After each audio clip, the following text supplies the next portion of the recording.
Hey, what's going on, everybody? We're back with another episode of the BIZARCAST. We took off last week. We got to go back and forth because we got, family stuff going on.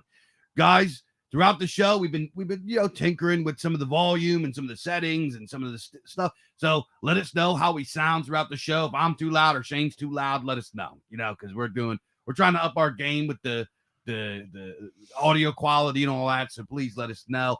And guys, it's time to grow the BIZARCAST, the pulp machine, the pulp cult must grow. It demands more souls for its all-consuming power. It's all devouring motivations so we can eventually consume all of the crooked, corrupted institutions, put them on their knees, and have them at our mercy. So when we reclaim the traditions in the name of our forefathers, we have maximum power. So go out, share the link to this show, share it with all your friends in your chats, your discords, your wherever you are. Spread the word like the cult of Cthulhu. We will spread.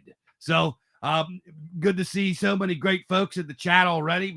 Big Corey's in the chat. Imminent Rain. I knew he was going to be here. You gotta say metal 3 times. Imminent Rain. Our boy Luke Mason shows up. Lots of great stuff. Roger, Sean, great people. Hail to you guys. Blessings to you guys. Guys, BIZARCAST 4. I gotta tell you, BIZARCAST 4. In the warehouse. The warehouse sold out. Gone. No more copies. We actually have to have another shipment coming in to cover you guys that have orders in. So there's guys that ordered on day one, they're still waiting.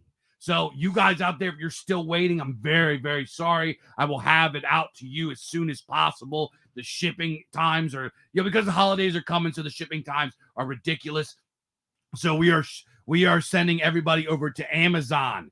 Amazon has it available. Books A Million should have it available. Waterstone, whatever your favorite book retailer is, go check it out online there and see if they got it. BIZARCAST 4, we're gonna have more in stock soon, but that's it sold like hotcakes here coming from the shop. So if you don't have a copy yet, go get a copy. Folks are loving it. Lots of great feedback so far. So go get yourself a copy. BIZARCAST 4. We're gonna talk about it up here pretty soon.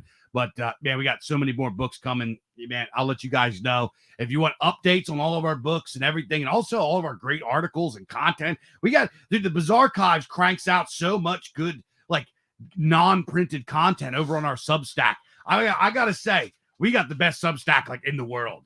It's not, I'm not knocking anybody that does this. I appreciate anybody that puts their intellect and their talent and their writing and all that stuff out for the world to see, to help educate and move things forward and all that. But we don't do all that, right? We have entertaining stuff. We have great articles that talk about our favorite writers, what their lives were like. We bring up old books from yesteryear, everything from Doc Savage to different Robert E. Howard characters that are unknown, and all kind of great stuff, really cool stuff, as well as stuff about music and gaming and all kind of stuff. Whatever you can think of. It's entertaining, fun, cool, interesting stuff over on the obelisk.substack.com. Follow us on Twitter and Telegram at the BIZARCAST. So, Mr. Shane, what's up, bub? Not too much. Been sitting here watching you wildly gesticulate through your intro. Yeah. Nice. Yeah. I haven't been on cam. Guys have actually been asking me, yo, will you be back? Because they're one guy actually, he goes, you're such an animated guy. Why you got your fucking cam off? And I'm like, maybe I'll bring it back. One of these days, we're going to turn some cameras on and give these boys a real show. Yeah. You want that, little boys? You want that, little boys? Oh. If there's one thing little boys want, it's us. Oh. Yuck. Oh. It's already weird. It's already gross. But yeah, guys don't right now. You guys do not want me setting up a camera in here. Shane, what do you see right there? What's that? Boxes? A huge pile of empty boxes. I got crap everywhere. this is like we are going hard with the book business and everything like that. Didn't Anne Frank live in here for a little while? No, we turned her over. Snitched on her.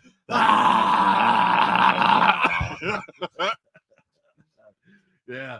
So anyway, where was I? Okay. Yeah, I'll have the camera back on very soon, and you'll be able to see. I want to get a 2-camera setup. Get 2 cameras going. Me and Shane, because Shane's a fun guy to like watch too.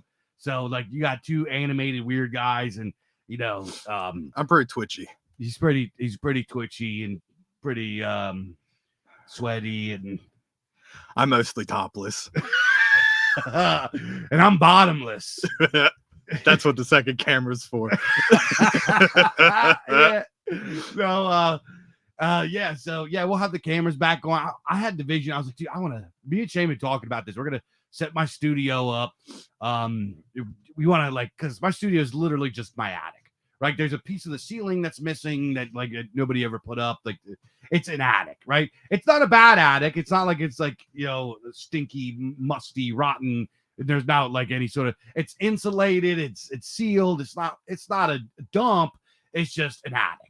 So it needs a little sprucing up, a little bit of paint. We were actually looking at those neon light johns. Yeah, remember it was like one for like the BIZARCAST. It can have. They're so fucking expensive. Yeah, they're really expensive, and that's why we're not doing that. At least they're shysters. Yeah. Roger says Dave's new site, onlyfans.com/BIZARCAST. Oh man. Let's do it. That's gonna have people will subscribe to my OnlyFans to pay me to keep my clothes on.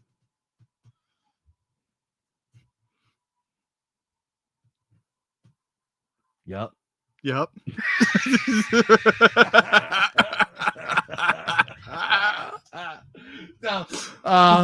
anyway, what we're going to talk about today, we're really just yakking. Oh yeah, we're going to talk about heavy metal, a concept that me and Shane have been cooking up, and it's something that we've been kicking around. I've been kicking around for a little bit, and I brought Shane into this concept, and we're going to do like a live brainstorm and talk about it and tell you guys about our concept. Kind of what is because I get a question a lot. I get asked. So this whole show is going to be mostly about creative process. One of the questions that I get a lot is what do you do to get creative? What inspires you? What gets you in the mind frame? What et cetera, right? What gets your juices going? Yeah, what gets me all juicy? What juices me? What gets me all creamy? Yeah, what gets me all mealy? What gets me in the flavor? What makes me separate? What makes my wounds weep? What gives me seasoning? What gives me sepsis?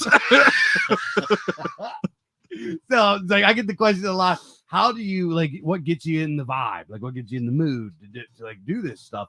And I am one of the creatives, and you're gonna see that there's a different Shane's a little different. I am one of those creatives that I draw inspiration from all over the place. And one of my biggest ones is music. You guys know I am a metalologist. I am a crazy metal guy. You guys have tuned in, which I've been meaning to bring back the Bone House. You guys have heard me on the Bone House. I'm I can't help myself in between every song to give you guys a 5-minute history lesson on the band, just off the top, because I spent my life learning this shit. I'm oh yeah, well yeah, because you come from a musician's background. Yeah, I do. And I approach metal drastically different. I know the names of bands and their songs, and I love their art, but I don't know fuck all about the members of the bands. I couldn't tell you a single name of any particular band member in any band. Yeah, that's a more of a normal thing. I'm not saying you're some normal. Is it though? You kind of make me feel retarded sometimes. No. Most unintentional, but what most it's I like sports cars. I like looking at pictures of old sports cars. I fucking hate cars. You don't even like sports cars? No, I don't like any automobiles. Really? Yeah. Like if you see like an 86 like Ferrari Testarossa or something. I don't know what that is. what about like an old T-top Firebird? I mean, You know what that is. it's cool, I guess. It's pretty cool. When you see one like one that's in good shape, like and you hear the engine, it's pretty cool. I feel like we should be carried atop pedestals by slaves. That would be dope. Yeah. Or we have a giant chariot pulled by 86 Ferrari Testarossas. A chariot pulled by Testarossas? A chariot pulled by sports cars. Testarossa is like too close to testicle for me to find the name appropriate. You know what it reminds me of, Testarossa? Do you remember the old buffet restaurant that was around here called Ponderosa? Yeah. Come and dine at Testosterosa. Yeah. It was that was actually a pretty decent joint to go. They had like a it wasn't a very big. I am the worst person to take to a buffet because I will eat like one plate of food and I'm done. Mm-hmm. I can never like eat. I'd never get my money's worth at a buffet. Don't worry, I'll get enough money's worth for both of us. I'm always like kind of disappointed too because I expect better of myself and I let myself down. And also, most buffets don't really have like the best quality food. I weep at my lack of glut. Like if you, unless you go to like somewhere like if you go to the casinos or something, casino buffets are like popping. You know, you got like 4 different types of crab legs. And I don't fuck with casinos either. I don't. I think I've been to one casino in my life. Really? Yeah, and that was in Atlantic City. Yeah. It's like a bunch of old people and then Chinese people. And yeah, I played the quarter slots for a while. I came up $60 and I left. Gangster. That's pretty good. Yeah. That's really good. Pretty good. I never win in the slot machine. I never win anything by luck. No. I have zero luck. Everything that I win is like it's got to be something that I can win like through skill through like a contest. Yes. Yeah. Because I'm like a really confident. You know me. I'm a really like I go into everything thinking I'm just gonna win, right? So I have that, and also I'm like for some reason there's just certain things that I'm just like good at. Like my first time I ever threw darts, I won. Right. And I was like, like what is it? Yeah, what do you throw dart? Yeah, how hard is it? And I just watched the other guy what he did, and I just copied it, and I won. Fuck him. So it's like one time, speaking of playing darts, I was at this bar, like his boomer bar, full of old guys, and there's this one dude that was like he was like wrecking everybody, right? And I step up and I play him, and I beat him, and I got like $50 out of it or something, right? Like that. And this other guy beat him, and then like it was like, oh, he's like, all right, I'm gonna do one more game and that's it, but it's gonna be a good one. Who's it? Like whatever. And he's like, this guy was supposedly some sort of champion or whatever. Listen to this shit. So this guy plays him, and I can't remember exactly how it went, but the guy like faked like he was losing the whole time, and then like the last like 3 or 4 throws, he like came back and like wiped him, and they had this. They was like they went double and triple or nothing, so it went up to like $1,000, like a crazy bet. And the other guy figured out he was tricked. Yeah, and the guy's like, "Fuck you, I'm not paying." Yeah. And the other guy pulls out a knife in the middle of like, he's like, "You're gonna pay me, motherfucker!" Like pulls out this knife, like sticks it, and they get into this big fight. Like nobody really, but like they got like, cut up a little bit. Yeah. Like in this bar, like just like hanging out. Girls are screaming. It's like there's like blood on the floor. It's a good time. Yeah, me and my buddy, like we were just like, all right, let's bounce out. See, I'm like the complete opposite because in most areas of my life, I'm profoundly mediocre. And there's only like a few select things that I excel at. Like for instance, like I'm really good at billiards. But I kind of go into most things expecting there's a good 50-50 chance that I'm gonna win or lose. Mm-hmm. Which I somehow think aids me in games of chance, because like I'm expecting that there's a chance I'm gonna lose, but most of the time it comes out in my favor. Mhm. Yeah. That's a pretty even keeled way to look at it. I'm like, like say, let's talk like pool or bowling or something like that. First of all, you know me, I am just like, if everything, it doesn't matter. We could be playing checkers or Monopoly or whatever. If I don't win, I'm pissed. That's another thing. I'm also not a very competitive person at all. Mhm. I'm not terribly invested in like sports or games and shit like that. That actually hearing you say that like bothers me. Really? Yeah. Is that why you don't play liar's dice with me? Yes.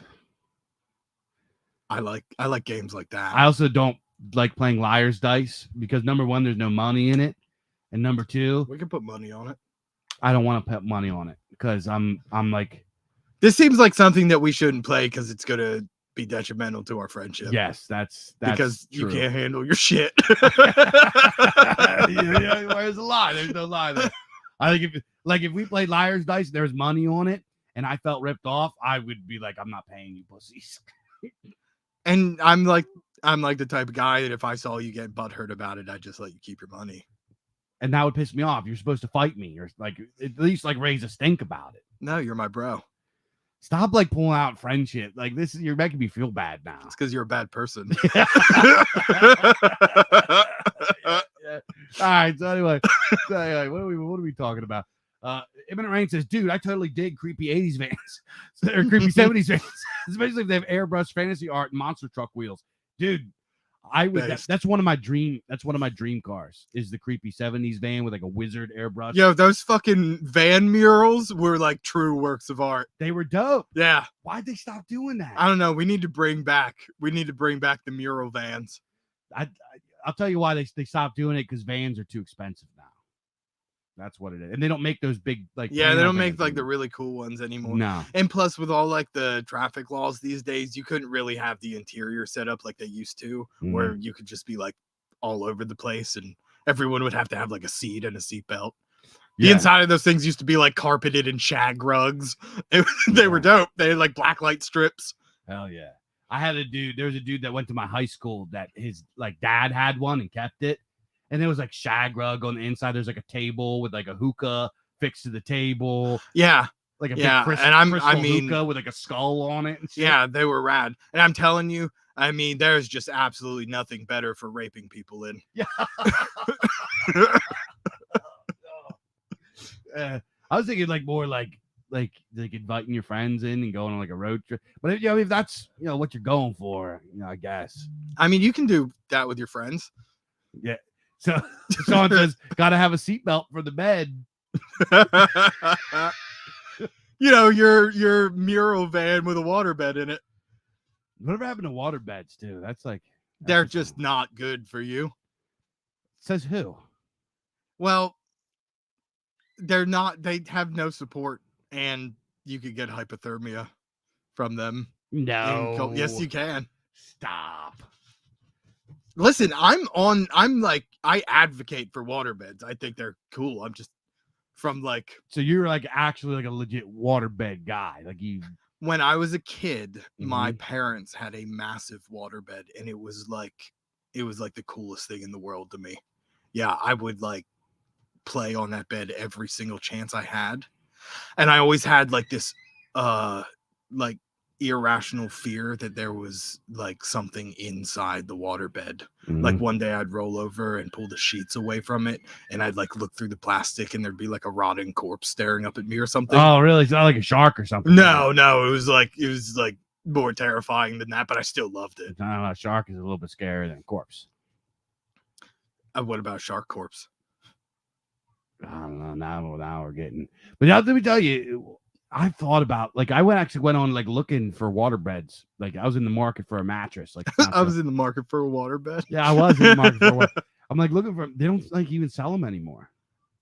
And also, it just seems like wildly impractical to have that much like water contained by a thin veil of whatever the fuck they used, vinyl, I assume. Yeah.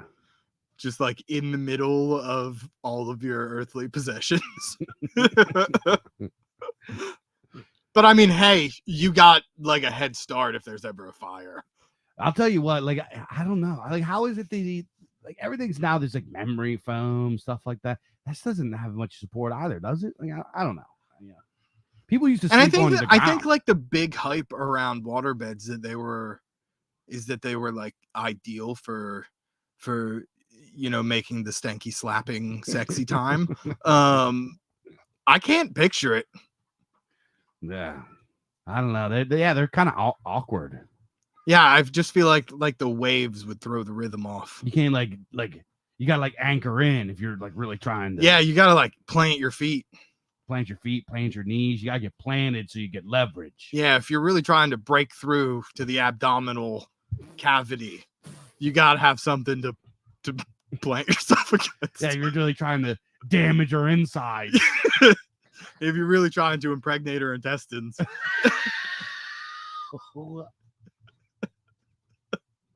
If you're really trying to come on her viscera. No. Stop. Yeah, come on, dude.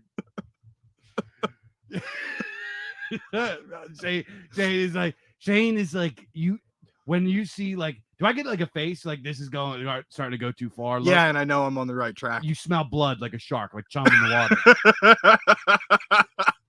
It's like, we're getting close to the line. Let's go further. Now's my time. It's like my favorite thing in the world. I know. Sorry, it makes me laugh. It's even though it's gross, but because I know you're not like being serious. You're just like being edgy, just like push buttons. Yeah, what the fuck is that? Hold on. I got mute. I gotta yell at some kids.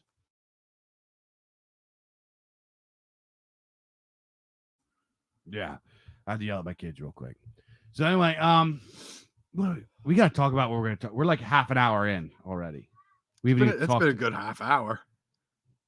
How did wait? I'm trying to figure out how the fuck we got from whatever we started with to waterbeds. I don't know. Let's talk about let's talk about heavy metal. Right? Okay.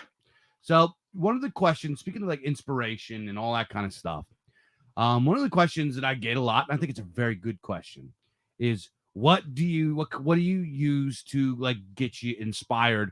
What kind of music do you listen to? So there's like a few things. Here's what's cool about us in like the pulp scene and the underground like art movement that we got going on. Something that's really really unique.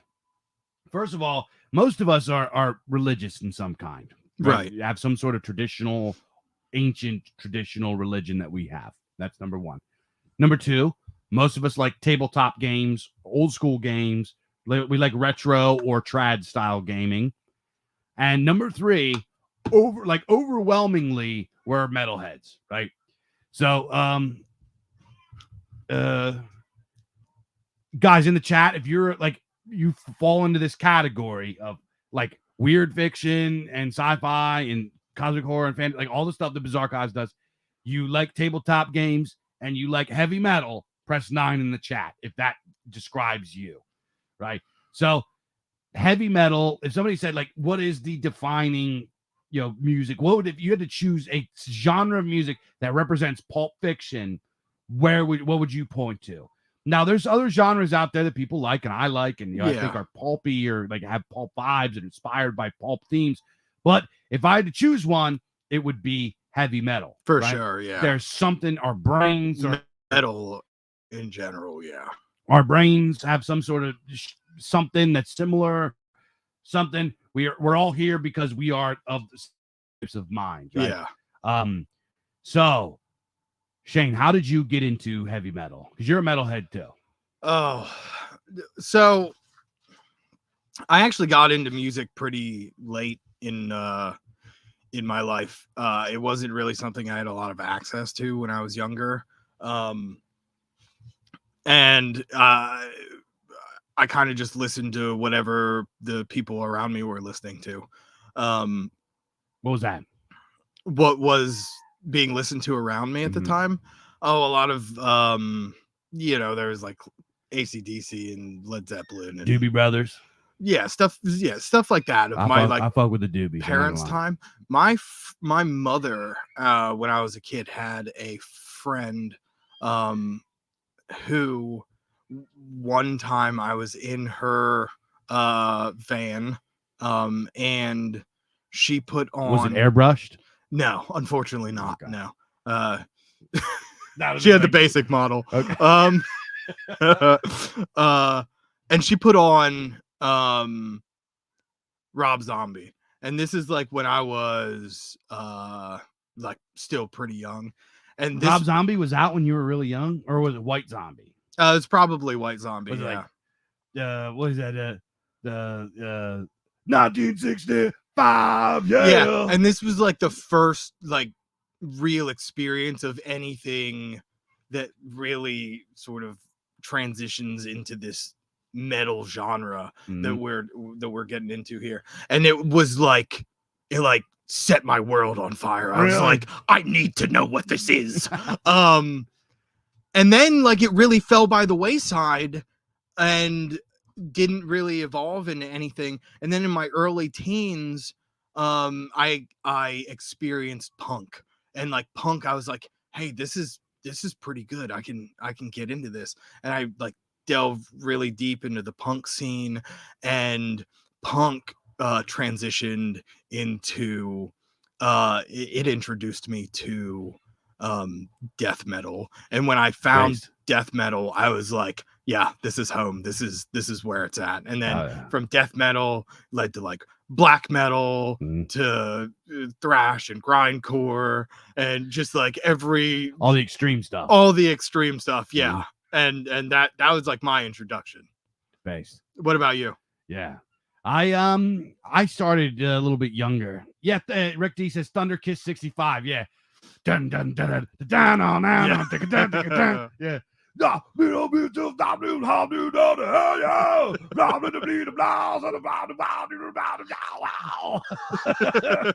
down ecstasy on the beat of beats on the overdrive. 1965, yeah. That song fucks. It fucks, yeah. I'll tell you, I saw Rob. Remember, I told you I went to that. I can't remember what the tour's called. I went to the tour that had like a bunch of the new metal bands, and Rob Zombie was there. It was Rob Zombie way after White Zombie. I was not a Rob Zombie fan. Like Rob Zombie is like kitschy and corny to me. Rob Zombie live was lit. I you know what? I really like a lot of early Rob Zombie and White Zombie. Like the White Zombie stuff is fucks. Yeah, it's really good. Yeah. Was it somebody said, and it's not like, it's definitely not like what I go to listen to now that I like have an established kind of genre of music that I go to. But if it like comes on, I'm gonna fucking jam out to it. Yeah. But I saw Rob Zombie, and it was like fucking excellent concert. He did an excellent show. He brought out like this hot rod. It was like for the Dracula, yeah. Hell yeah. Dig through the ditches and burn through the wind. It was like, I hate that. That song drives me insane. I can't stand it. Live, it was fucking based. Yeah. It was like I don't know. I've heard that he puts on some impressive live performances. Yeah. Harry Hollerman, how is Rob Zombie as a film director? That's a whole that's a whole other topic. We're gonna completely go off. Let's Rick says Glenn Danzig is what took him from Thunk. Dude, Danzig's first I love Danzig's first album. You ever listen to that shit? Yeah. Hey, a twisted cane, yeah, inside my brain. Oh, dude, that whole album is like just like She Rides, Let's Loose Upon the Well, Mother's on there. You got see stuff like that isn't really my jam. It was a good album. So okay, so how I got into metal. Yeah. All right. I'm gonna try to keep it short because I describe my relationship with metal like I describe my relationship with like fantasy and like this kind of stuff and being a heathen. I feel that I've always been a metalhead. Metal has been with me since I was as far back as I can remember. My dad was a big fan of Metallica and Megadeth and Pantera. And my first favorite album that I listened to was Black Sabbath, the first Black Sabbath album. Yeah. So Black Sabbath, here's the story. I was like 4 or 5, or I was like kindergarten. I was like going into kindergarten age or something. My pop, my grandfather, my mom's side, he would acquire things. He was, an Italian man, and he had a lot of friends, and he would acquire things that like electronics and TVs, and he would just like, they fell off a truck or something, right? Acquire them. He acquired them. No questions asked. I like to think that my pop was a man that purchased it, but it's very possible that, he acquired it by other means, right? Which is also fine. Which is, I guess. It's kind of based, actually. It's kind of based. So he gets me a like a really nice stereo. It had the 2 cassette decks, right? 2 cassette decks. One was like playback, the other was record, etc. And then it had a turntable on top. It had it played vinyl, right? So at the time, I didn't have like anything, right? I had an old Sony Walkman cassette player, and I had some cassettes, but it was like nothing really, just stuff that I acquired. I had like the Beach Boys and just like stuff that people like my parents gave me, right? My dad at this time, when I got my thing, I was like 4, 5, 6. I guess I was like a little older, 6, 7. I don't know. I was like in elementary school. Right. My dad goes, okay, you're going to go to my collection and you're going to pick out vinyls and you're going to take good care of them. I'm going to watch you. If you're abusing them, I'm going to take them away. You could pick out anything that I have doubles of. So I had no idea. I don't even think I could, like, I don't know if I could read. That's how early it was. I don't even remember being able to read the band names. I just started picking out albums that I thought had cool art. I picked out like 4 or 5 Black Sabbath albums: Black Sabbath, Black Sabbath Paranoid, Black Sabbath Bob Rules, Black Sabbath Heaven and Hell, Black Sabbath Massive Reality, like all of the Black Sabbath albums, right? Paranoid, I said Paranoid.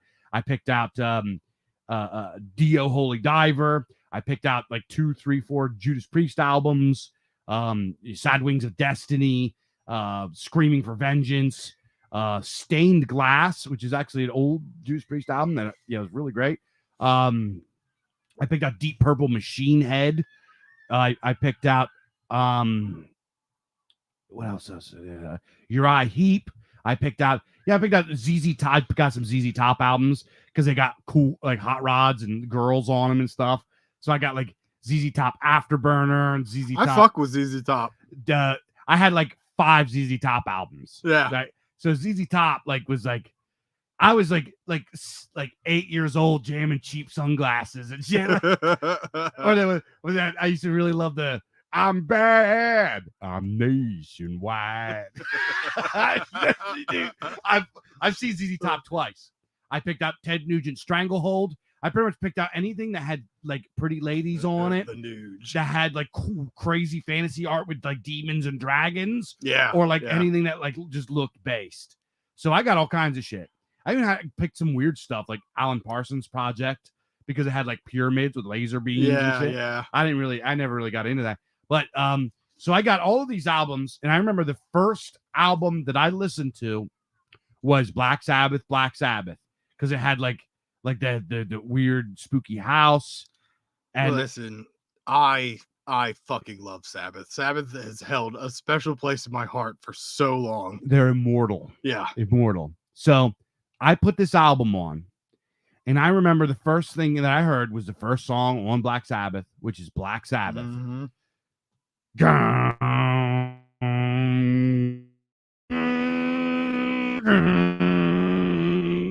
What is this that's before me? And I was like, this is why we need a camera. I was like, oh my God, what is? I was like, oh, it sounded so evil and spooky and weird. What majesty is this? And then also on that album, wait, no, that is it. Oh yeah.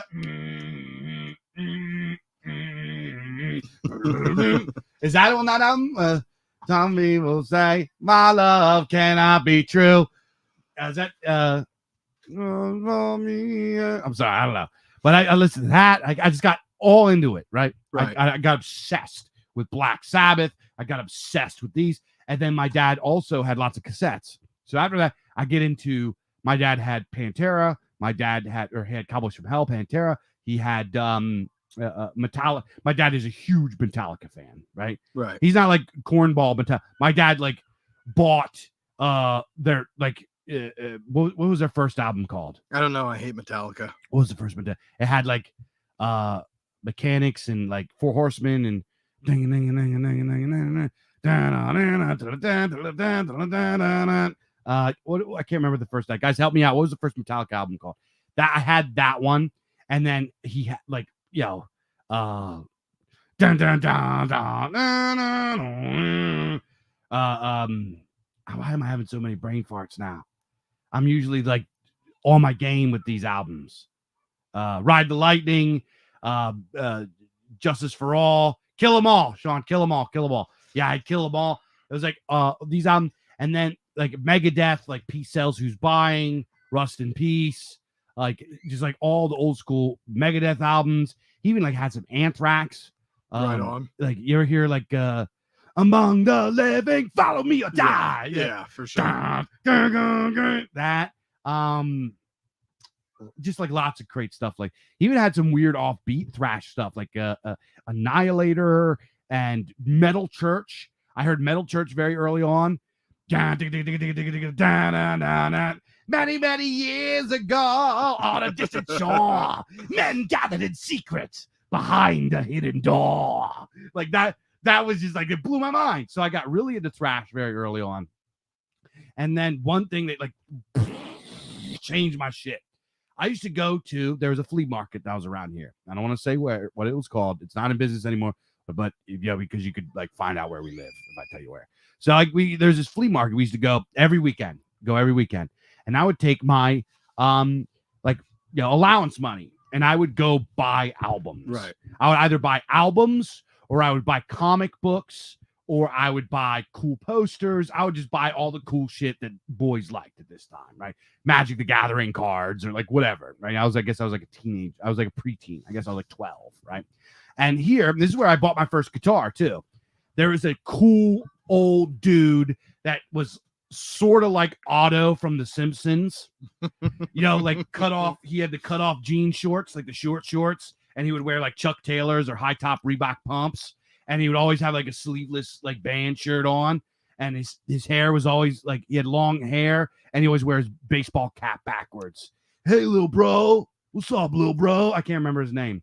He was pumped about music, always. Sick guitar player. He would buy guitars and fix them and sell them at the flea market. And he would have tons of albums that he would sell. Vinyls, cassettes, CDs. CDs were out at this time. So he was like a maniac with this. This guy became like my guru, right? So I go in here, he's showing me like all these different bands, right? He's showing me all these fucking different bands. Like every time I go in, like a lot of it was more classic rock type stuff, right? At the beginning. So he's like showing me this kind of stuff. He's like, he recommended me Accept. He showed me the first Ozzy albums, like Blizzard of Oz, and like this kind of stuff. Which the first Ozzy albums get slept on now, I think. I think because of Ozzy's ridiculous fame, people forget that he had some good music. Yeah, back in the day. Yeah. Blizzard of Oz, Diary of a Madman, Ultimate Sin. Mm-hmm. That is like everybody likes the Randy Rhoads albums. Jakey Lee is the guitar player for Ultimate Sin. It's the Ultimate Sin. That album fucking rules. Fucking rules. I think it's his best one, in my opinion. Either way. One day I go in, and he's like, yo, bro, I think you're ready for something a little heavier. He says this to me. And like he's introducing you to hard drugs. Like he's like a guru, right? Show me. He's like, you gotta check this out, bro. And he shows me on cassette, Slayer's Rain in Blood. Right on. And I'm like looking at it. There's demons like ripping each other apart. It's got the Slayer symbol, has like it's like a pentagram with the S. And like it just like looks like, he's like, I don't know if your mom's gonna want to see this though. So like, don't tell him you got it from me.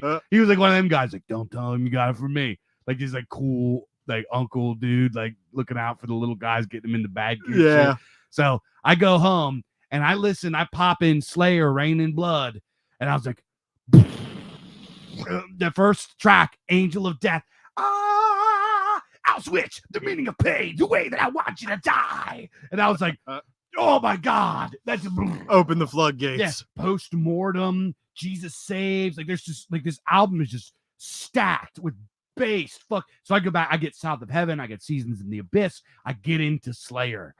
From Slayer, I get into Sepultura, I get into Death Angel, I get into like all of these, like really Creator. I find Creator, I get into Creator, and then I can't remember how I got Tomb of the Mutilated, Cannibal Corpse, and I got Hell The yeah. Bleeding, both of them on CD. That fucked me up. I was like, I mean, that's like where it truly begins. yeah. And then I got the first couple Deicide albums. So I get, and then Morbid Angel. I get Morbid Angel, Domination, Morbid Angel, Blessed Are the Sick. These albums are like I got them when I was like 8th grade or 9th grade or something like that. I was like, that changed my life. I was like obsessed with the most brutal, intense, ridiculous death metal and black metal I could find until like 10 years ago. Yeah, it's like an insane hunger for it. Yeah, Statutory Grape. That's our boy. He says Quo Vadis. Yeah, we got into Quo Vadis. I got into Quo Vadis when I was like 10th grade, something like that. They're like a really obscure underground Canadian progressive death metal band. So guys, go check out Quo Vadis' albums from like 1999. I believe the album's called Forever, On the Shores of Ithaca. They got it's pretty interesting stuff. So yeah, so that was like my journey. I picked up a guitar. I got my first guitar as an acoustic. My first guitar was an acoustic guitar. It was given to me by some friends of the family. I monkeyed around on that a little bit, but then I started getting serious about guitar playing about 7th or 8th grade.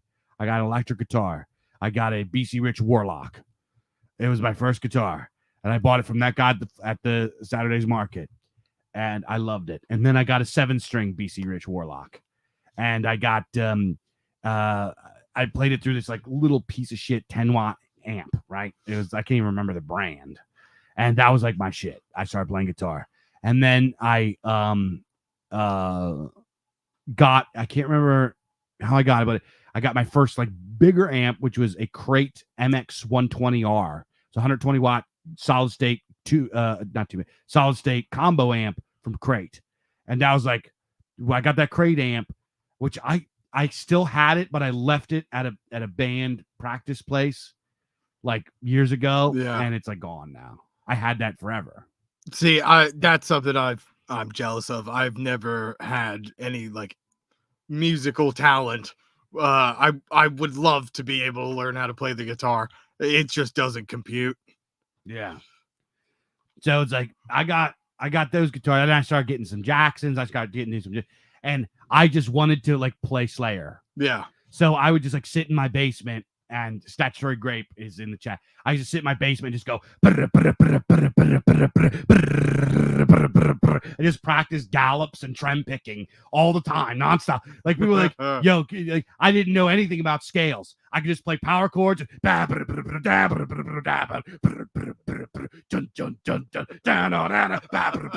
all I could play. You know what I mean? Yeah. So that's like how I became a guitar player. And, I'm a vocalist too. So I would just get into bands. Like I got into bands because I could play guitar. I could play, rhythm guitar pretty well. And I'm like pretty fast. I could also do vocals. Right. So it's like, I got into some bands just doing that. And which was at a time that you almost never saw at this time, a vocalist guitar player. Yeah. You know what I mean? Yeah. And unfortunately my music career never went anywhere because I never could find a band to stick together. You know what I mean? Or one that clicked. I just, I've probably been in 20 different bands. Yeah, so that was my music career and my music metal journey. So do you ever play anymore? I have not picked up my guitar. I got to pick up the acoustic once in a while a little bit, but I've been getting the feeling again, and I think so. Here's kind of the thing. I'm sure there's other guitar players that are like in the chat that'll agree with me that when you're like kind of feeling like down or whatever, and you want to like kind of get back into the groove, you gotta like freshen up. You gotta get a new guitar. You know what I mean? So you get excited about playing it or something. Right. And there's a certain guitar I've been lusting for. I kind of want to switch my style up. What is it? It is. I'm an LTD guy. I like LTDs. It's an LTD Viper something numbers. 1,500. I can't remember. What I don't know why I asked. None of that means anything to me. It looks like Tony Iommi's guitar. I don't know who that is. Tony Iommi, the guitar player from Black Sabbath. See, this is what I'm talking about. He's like, I fucking love Black Sabbath. So who's Tony Iommi? I told you I know bands. And I mean, honestly, the only reason I know that Ozzy is in fucking Sabbath is because he's famous as fuck. Yeah. Like everyone knows Ozzy Osbourne. I couldn't fucking tell you a band name member from any fucking band I listen to. Really? I don't care. Just make my music. Yeah, the original Black my Sabbath ears. was Ozzy, obviously. You got Geezer Butler, you had Tony Ward, and then you had Tony Iommi. That was like the original lineup of Black Sabbath. I'm never going to retain that. I don't care. Okay. Well, all of those guys were like really. I mean, don't get me wrong. They're really talented, and you know, it's cool to recognize their talent and everything. It's just never going to be absorbed into my memory. This is how we went on the tangent earlier with the cars thing. Yeah. What I was going to say is, like, I like cars. I know a little bit about cars because I'm a guy. You know, I can fix basic things if I have to. I'm not a mechanic. So when guys get around sitting talking about like the fucking compression, blah, blah, blah, when they get talking about the fine details of like engines, I have no idea what the fuck they're talking about. And like I hate working on cars. It drives me. It's so tedious to me. It just like drives me nuts. Like I just don't like doing it. You know bands like I Know Knives. That's like the degree of information saturation that you have on music. I am also like I can be. I'm like an archivist. Yeah. Certain things. Yeah. Not everybody's like driven to be an archivist. They don't need to know like. I might be autistic. I guess I mean, I'm sure you are, first of all. Second of all, I think anyone gets like that when it pertains to something that they're like passionate about. I think number one, I think it's a guy thing to have it's very rare that you come across a woman and you talk to her about her area of interest. It's like, well, did you know? And then gives you like a rabbit hole for 45 minutes. Yeah. Honestly, I don't really. I think that if you don't have that, and I think it's number one, I think people that are lower on the IQ distribution don't have that. They're not capable of that. And I also think that it's a guy thing. And I also think that it's kind of like a thing that guys like us are. Because you go to the gym and you're just talking to some bro in the sauna or whatever, they're not gonna have like archival deep knowledge of really anything. Yeah. Right. Some of them will have archival knowledge about like football or something, right? Or fitness if you're in the gym. Or fitness if they're like fitness and nutrition. The smarter ones will. Yeah. Right. But most of the guys that you run into that are at the gym, you talk to a sauna, don't have it about anything. No. They know what to do to work out and get strong. And I'm not talking bad about it. It's just the way that it is. It's just nature. Right? Yeah. Just human nature. It's most people are average, and that's why it's called average, because most people are in it. You know what I mean? So I think that also these types of things like niche literature, especially imaginative literature and fringe literature, like what our friend Mike at Imperium Press does. Not necessarily fringe, but also like ancient historical. Mm-hmm. Like these things are all kind of niche subculture things. Unfortunately, they didn't always be like that. It takes a particular kind of person to really be passionate about it. I think that these topics in particular attract people of high IQ and of people of certain, because let me tell you, you get into like the bizarre chat with the BIZARCAST guys. These guys are like, smart guys. Yeah. They're like, you guys see like sometimes it like gets into like chats about and discussions about metal, and it's just guys are just bringing up these obscure bands that they know everything about. Yeah. And it's not just that. they'll talk about these specific rules from like these like tabletop games or like this edition that was out and this and that. Blah, blah, blah. They just fucking know everything about it. Yeah. I'm like that when it comes to like D&D. I could recite almost any fucking rule for any scenario off the top of my head. Yeah. So, and then also like I also mentioned our friend Mike from Imperium Press, like the really hardcore Imperium Press readers are sort of similar, except they're just like their hobbies are different. Yeah. Right. There's definitely a lot of crossover between our two audiences. Like most BizArchives readers also buy Imperium Press, and there's a good chunk. He's got a lot more readers than we do, but there's a nice chunk of his readers that also read our stuff, right? So it also, we work together on Culture Dads, so they both know they get cross pollination, right? But those guys, when they get talking, they're talking about history, they're talking about philosophy, they're talking about theology, and I could get in and do some of that. You know what I mean? That's something that I can do. I'm not. It's not alien to me, but I only really know deep knowledge about the theology that pertains to my religion. Exactly. Yeah. And then some theology that I have been forced to learn about. I'm not like theology. I'm not really a theology nerd. I'm not really a philosophy nerd. You know what I mean? I actually don't even want to say, I would say enjoyer or connoisseur. I hate that word nerd. I'll be honest with you. I can hold my own when it comes to like theology. I'm definitely far more versed in obviously our own philosophy. I couldn't really give two shits about. But it's to each their own. Whatever gets you hard is what you're going to really delve into. Yeah, it's actually pretty incredible. Because when I think you're right though. I think it takes like a certain like intellect to spark this obsessive need to know more, to know everything you can about this one thing that's really got you going. Yeah. And there's a little bit of a difference between those kinds of guys that are like, they call themselves theory cells, right? They say they're called which I that sounds gay. It's a joke. It's a joke. But there's a little bit of difference between them and guys that are like hardcore into like fiction and stuff like that. Because I don't know why, but there is a little bit of a difference. Maybe it's like left brain, right brain, or like something. I don't know. Whatever it is. But either way, both of these types of camps, whatever we are, these like niche, deep levels of knowledge of things attract high IQ people. It's like, I go out into public, not a lot. I've gotten more of a recluse over the last few years. What? Sean, is this going to circle back to waterbeds and creeper vans? Stick around and find out. Stick around and find out, boy. So I can't remember what I'm saying. But either way, these things attract higher IQ people. They just do, right?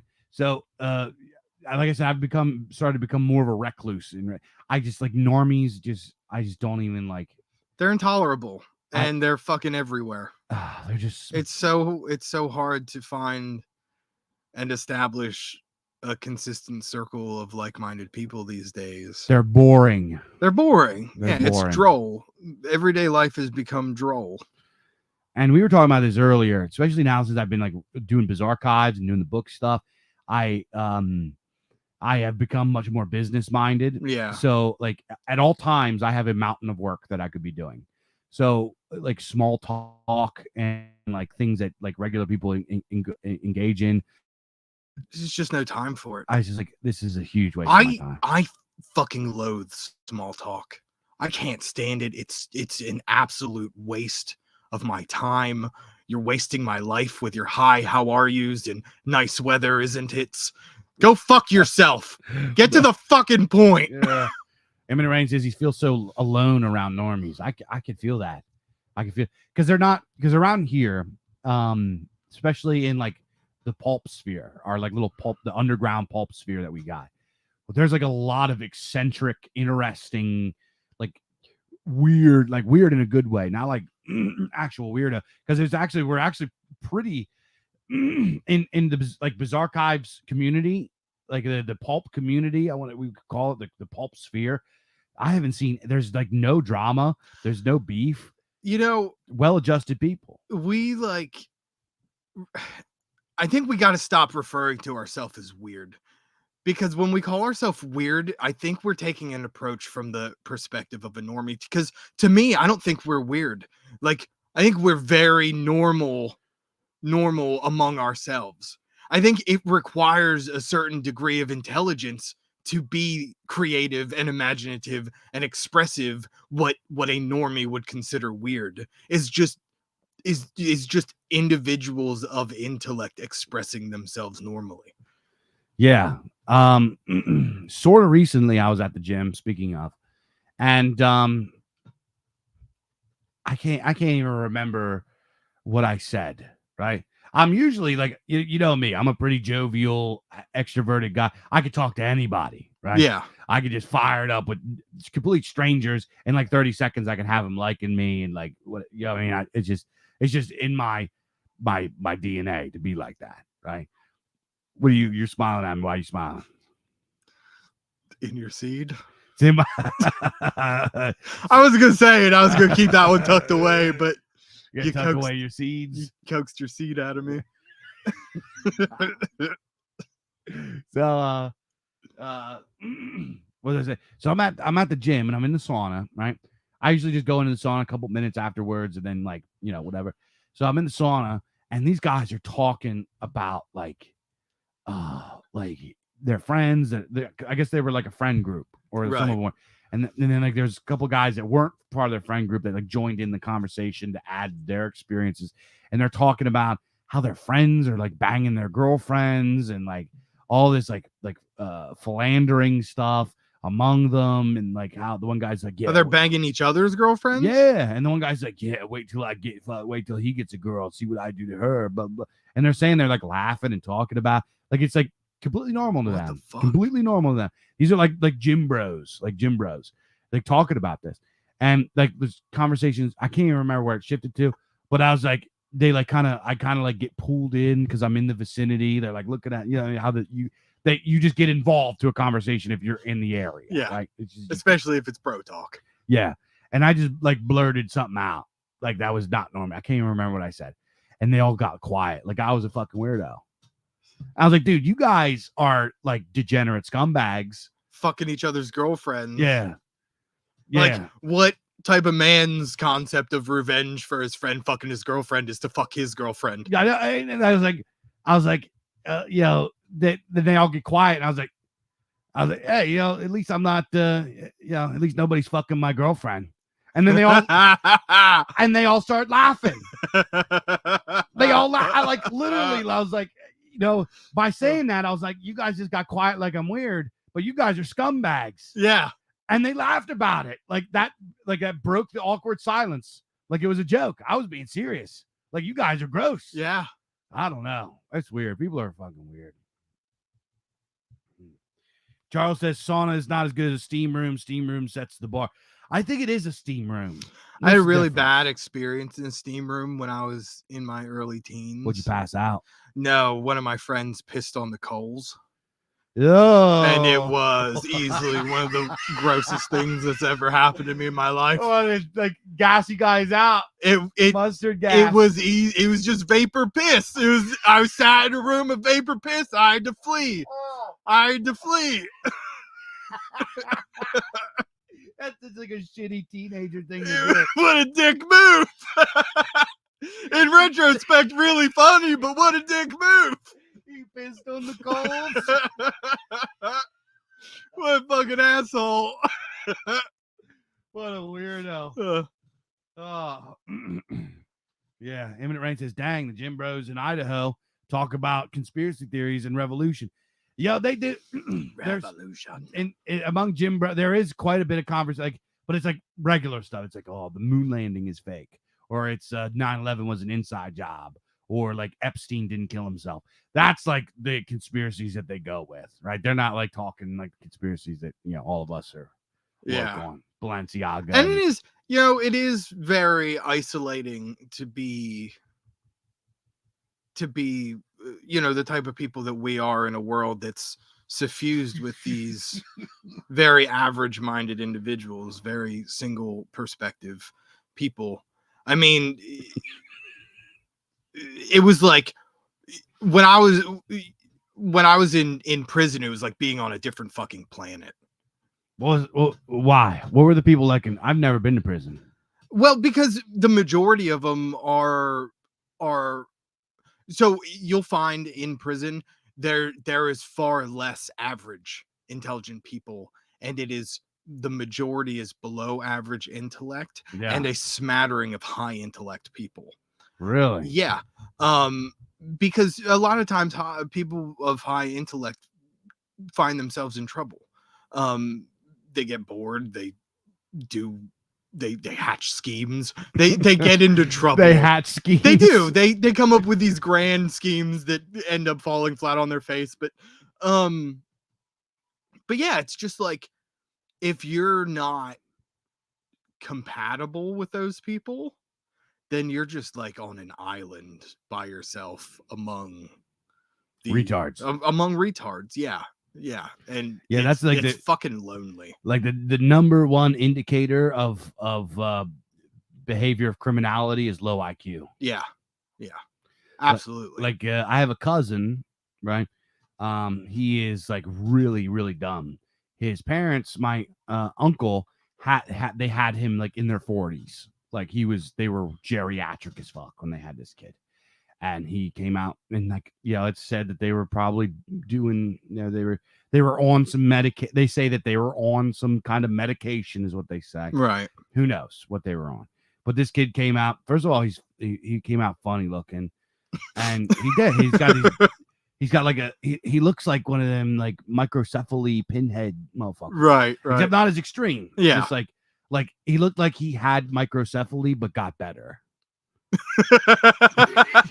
He made a full recovery. Like, yeah, he had Down syndrome and then like got better. He bounced back. Yeah,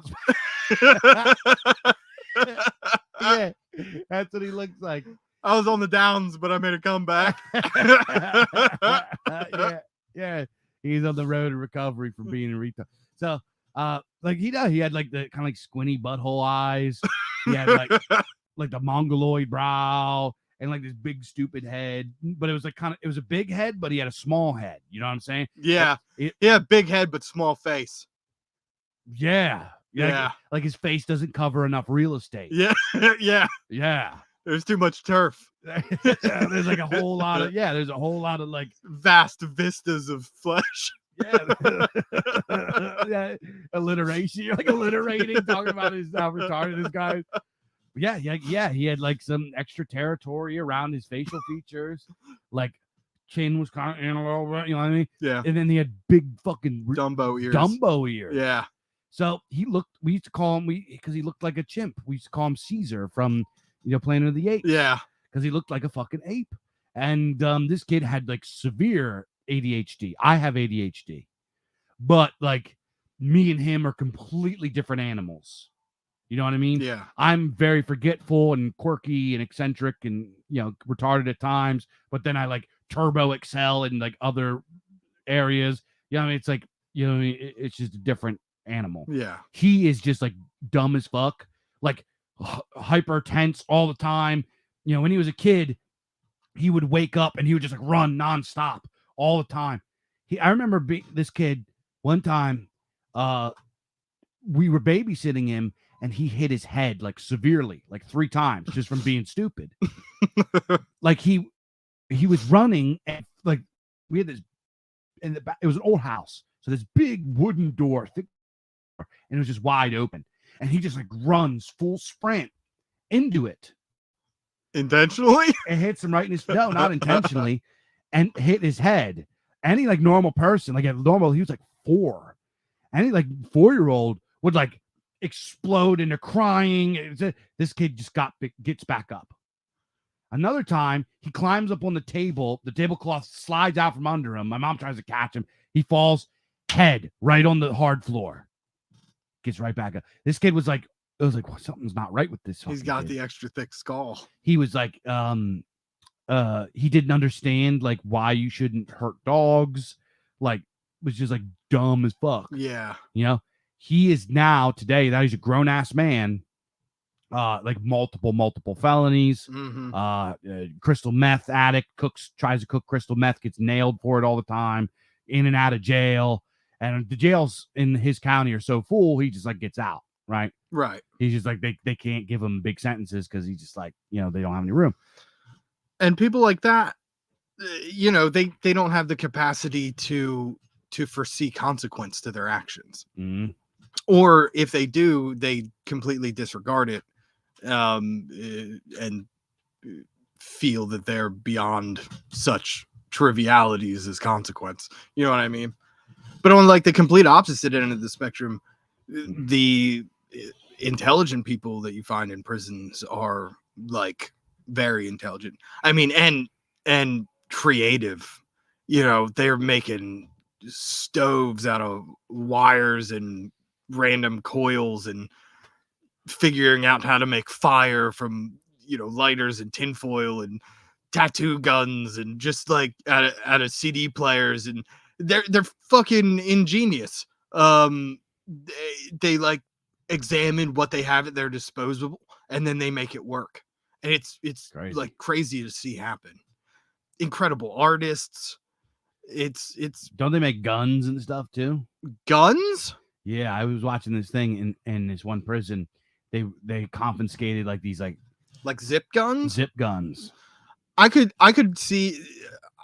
I don't think that would be something that you'd see in like a county prison, but you'd probably see that in like a state prison. Like apparently these guys would make these zip guns and they would smuggle bullets in their butts.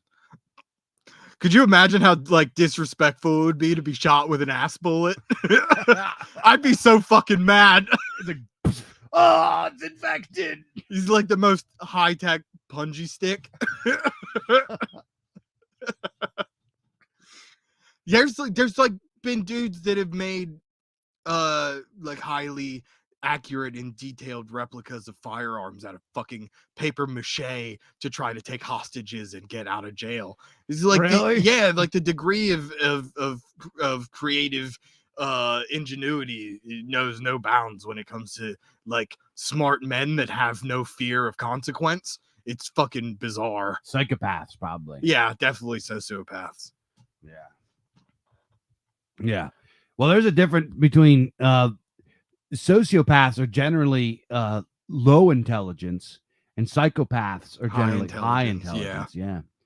It's a whole other thing. Psychopathy. So we completely went off the rails talking about heavy metal. We were talking about with heavy metal, do you, I know we talked about this a little bit before the show, do you listen to music to get ideas and inspiration? Not really. You know, music isn't really one of those things that I draw inspiration for stories from. Like I said earlier, I think there was one song that I listened to that got me inspired to write a story, and that was Not to Touch the Earth by The Doors, because it's such a weird and oddly paced story with such bizarre lyrics that it like really set an idea for a story in motion for me. But outside of that, like music, a lot of my inspiration comes from the way words sound when they're put together. I think on here I've mentioned before that I'll oftentimes come up with a title to a story before I begin writing a story, and the title will often shape the story itself. The way that certain words sound together just like sets it in motion in my mind. Other times, honestly, I get a lot of inspiration from other people's writing as well. Not only the stories that they write, but the style in which they write, the pacing of their stories, the way they phrase their lines and structure their paragraphs and stuff. I draw inspiration from that a lot. Is there any stories that come to mind that have inspired you, like recently, or for any, like for Molybdus? Was there any other stories? What inspired Molybdus? I mean, the Molybdus Articulate was inspired, I mean, largely by all of Lovecraft, but Uh, there's also like Cuthbertson's double feature was something that gave me some ideas. There was also a story in what was the one story called in one of the BIZARCAST where the creature, this like ancient entity, wakes up and it's from its perspective. Shot at Redemption. Yeah, I believe that was it. H.G. Byron. Yeah, that definitely was inspiring towards the Molybdus Articulate as well. Yeah. Sean asked, is there any Westerns that do Westerns like come from pulp? Like for real. Go look up pulp Westerns. It's gonna blow your mind. Like all of the spaghetti Westerns that you could think of are like directly taken from old pulp Western stories. You know, Fistful of Dollars, just even like the style, Good, Bad, and the Ugly. This is pulp, right? Yeah, 100%. Westerns are a pulp tradition. So go look. I can't think of the authors off the top. I'm having like brain farts today. But go look up some of the best Western pulp authors. There's going to be more than you can read in a lifetime. It was actually like originally like one of the biggest pulp genres before like weird fiction came and sci-fi came in the scene. Actually, the type of pulp that we create at BIZARCAST, what Aegeon does, etc., is actually sort of towards like the middle or the end of the golden age of fiction, right? What the kind of pulp that we do, if you went into like 1919 and like looked at the pulp magazine, you probably wouldn't find a whole lot that looked like the BIZARCAST. There might be one or two like generic horror, like the ghost in the mansion kind of stuff, startling stories. These kinds of there's Arbogast actually wrote a really great article about like the or maybe it was Pulp Archivist. One of those guys wrote a really dope article about what is it? Was it the Fear Journal? I can't remember what it's called, but there's a pulp magazine that was like the father of weird tales, and so that would have been like the only thing that resembles BIZARCAST. Everything else was westerns, war stories, hero pulps, adventure pulps. Stuff about like World War stories, like fighter pilots, aerial stories. Like this was like what pulp originally was. Yeah. Before you got heavy horror and fantasy and stuff. So, yeah, Elmore Leonard. Yeah, that's a good one. That's definitely a good one. Yeah. All right. So, speaking of the world wars, here we go. Let's get into it. So, me and Shane have been brainstorming, and this is what I wanted to do. Speaking of inspiration, because I am a guy, when it comes to, I guess we didn't talk about how I get inspiration. Yeah, go for it. So, music is huge for me. Music is huge for me. I will sit and zone out and listen to music. Music is probably my number one inspiration. Music, and then like movies sometimes. Visuals. Yeah, I could see that. Audio and visuals are more inspiring. Like I do get inspirations from other stories, but I when I'm reading, and here's the thing, and this might seem kind of like I don't know, but I have read so many stories now at this point that I kind of like have heard every trope and premise so far. So I generally look when I'm reading a story, I'm looking for style. What I draw from stories are style. Like how do they? Is it poetic? How do they say this? How do they use that? Right. How do they, for example, like how do they structure dialogue? Mm-hmm. Like these are the kind of things that I'm looking at when I'm reading. As far as like story stuff, I look to visuals and I listen to music. So it's over metal, but I also like dungeon synth and retro and stuff that sounds like old video game music. Yeah, because that like gives me like the vibes of youth and from my nostalgic past from when I was my formative years.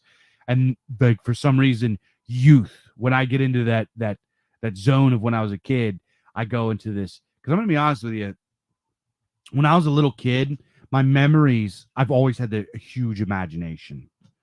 When I was a kid, my family, he has a runaway imagination, and I did. My memories of being a kid at this point, I have trouble discerning what was imagination and what was real. I can see that. If that sounds weird. No, I definitely understand what you mean.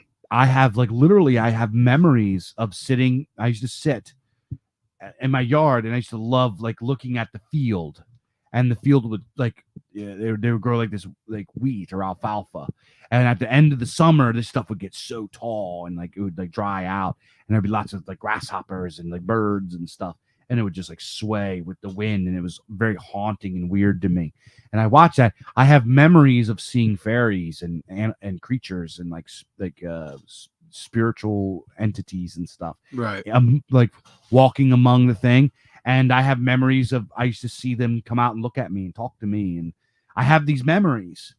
So it's I can't discern whether or not I actually saw that stuff, or if that was my imagination, or maybe when I was a kid I had a greater understanding of the magical world, or I wasn't quite, I mean, I was younger, so I didn't, you know what I'm saying? Yeah, yeah. So I don't know. So that's how big my imagination is. Long before the death of innocence. Yeah. So, and that might sound kind of weird to people or whatever, but to this day I have an insane visualization in my mind. Yeah, I definitely understand what you mean. At a certain point, there's this line that blurs, and you just can't tell. Yeah, absolutely. I have, the apple thing, right? Can you visualize an apple? Mm-hmm. Can you visualize the full apple, or are you further down the scale? What do you mean?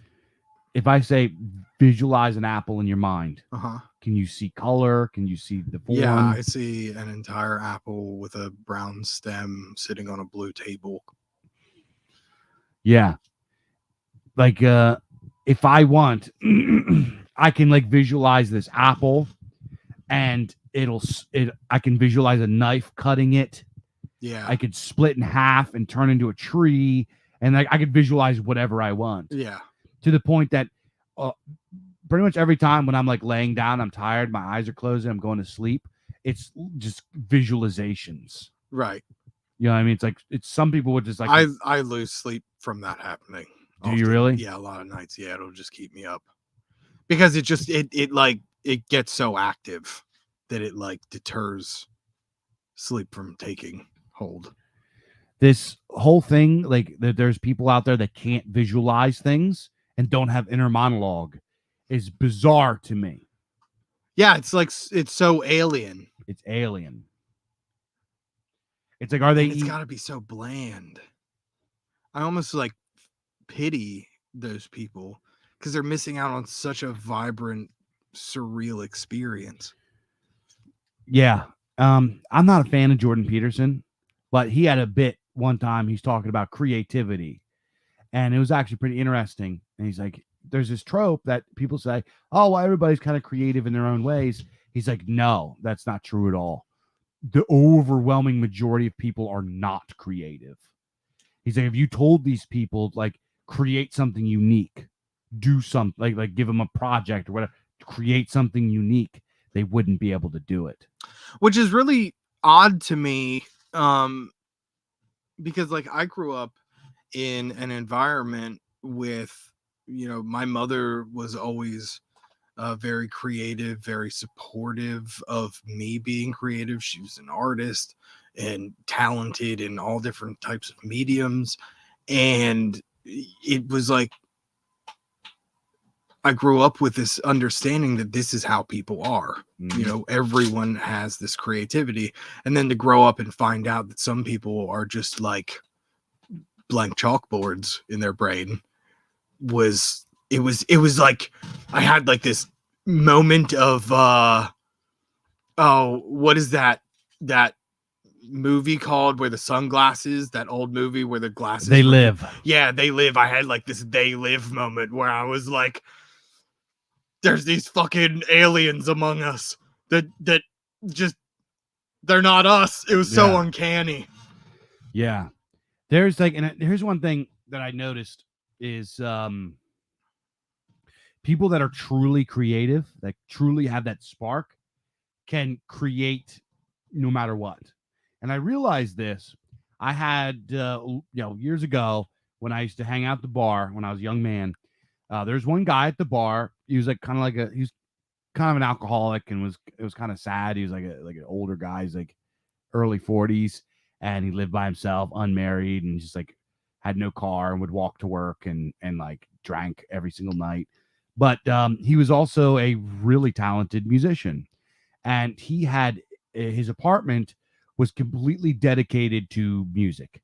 He had his bed in like the little living room area next to the kitchen, and the rest of the apartment was completely wall to wall with guitars and bass guitars. He had drum sets and didgeridoos and just woodwind instruments, anything you can imagine.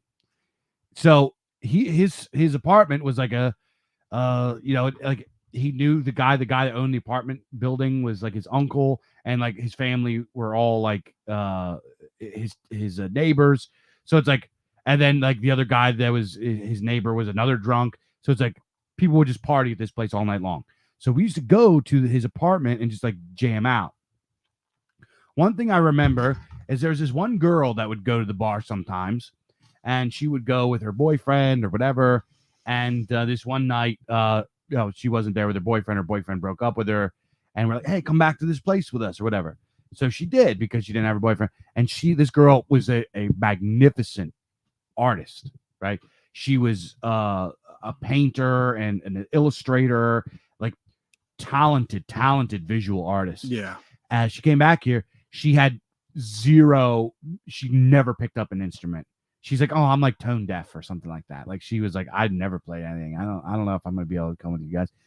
And like just about every instrument she picked up. Now, obviously, she wasn't good. Yeah. But she could figure out how to make a little melody. She like had a lot of fun jamming with us, even though she wasn't like getting up shredding on the guitar. Yeah. But she learned. You showed her a little technique, and she could make a little like diddly do song. You know, she make like a little diddly do. She could make a little diddly do, just like I don't know. And I was like, and I was blown away by this. Like this guy, he had a saxophone, and he showed her like how to do the saxophone. Now, obviously, I don't know if you ever tried a saxophone. When you first do a saxophone, it sounds fucking terrible. Right.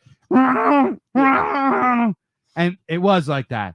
But over the period of the night, she started to figure out how to play a little saxophone. So she started to figure out that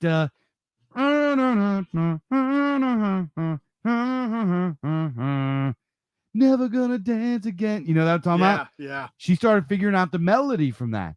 And I was like, that's incredible. And I was like, that is like, if you have that creative spark, you can be put into any medium, and you're probably not going to be good at it, but you'll be able to like, you have the capacity to be. You have the capacity to create something. Yeah. And you know what I mean? Even if it's something very primitive and simple and shitty. Yeah. And creative and people that like inherently possess that inane creativity will oftentimes, neglect other aspects of their life to nurture that creativity. It's often it becomes like this, that is the well of your joy. Mm-hmm. Exactly. Yeah. Imminent Rain, Mr. Luke says he struggles to stop daydreaming when doing mundane tasks. 100%. Yeah, absolutely. I cannot. Here's the thing. They're not stimulating. They're not stimulating. They don't meet the requirements of our stimulation levels. So, like I said, I've ADD, right? I don't think ADD is a thing. I think ADD, like I am just a certain type of brain that does not fit in. It is like obsolete now in modernity. I think it was probably useful for most of human history, doing some hunter-gatherer thing or whatever. And just now in technological society, it is like an obsolete thing, made obsolete by technology. So now guys like me, they consider it a disorder, and they put you on medication so you can function more like one of the NPCs. Yeah. I have immense trouble like with like daydreaming. I'm just constantly daydreaming. Excuse me. And I also have immense trouble. So I worked in a warehouse for a while, and I got moved around to different departments. And the one department that I dreaded, I got stuck in shipping and receiving. They would print you out these huge spreadsheets, and you would just go box to box and like check numbers and blah, blah. I could not do it. Yeah. I could not do it. And like guys I'm working with are like these like retards. And they're like, how can you not do this? Like, or what are you? I took a 50-cent pay cut and took a shittier job doing material handling, like literally just like pulling box off of a conveyor belt over and over again. Because it was more stimulating. It was far better. Yeah. Yeah, no, I absolutely know what you're talking about. Yeah, Chris or Charles Farley says, Dave, I've seen the flip side where musically talented people quickly pick up visual art. Mr. Farley, I'll tell you what, my first creative medium was music. I'm a music guy, and I do all of the cover layout for the BIZARCAST, and some of the covers, Masters of Horror, Spire, Shanghai Horror, I did the art for them. I made the art for that. I mean, I used some like pre-existing images, but I changed the color. I do some visual art. Yeah. You know what I mean? I've made memes. There's actually some. Go ahead. What would you say that your like primary areas of creativity are?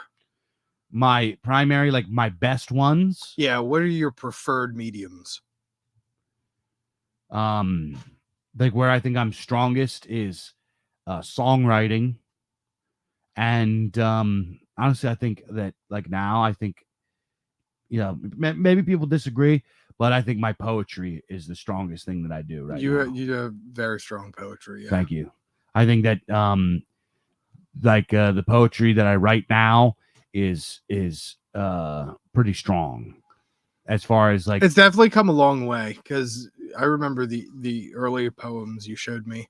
While not bad, were still a far step from where they are now. And I'll be like, I think that I agree. I think the early poems that I was writing like a few years ago, they were good, but I didn't quite hit the like they read like you were still getting a feel for the. I was learning my style. Yeah. Hold up. Speaking of poems, I wrote a poem for Toadstool Magazine, issue 1. If you guys want to hear it real quick, it's really short. My boy A. Cuthbertson told me, he goes, Dave, write me a gnome poem, a poem about gnomes. And I wrote this poem. It's a little bit silly, but let me know what you think about it. It's called Gnomish Nell. Let's hear it.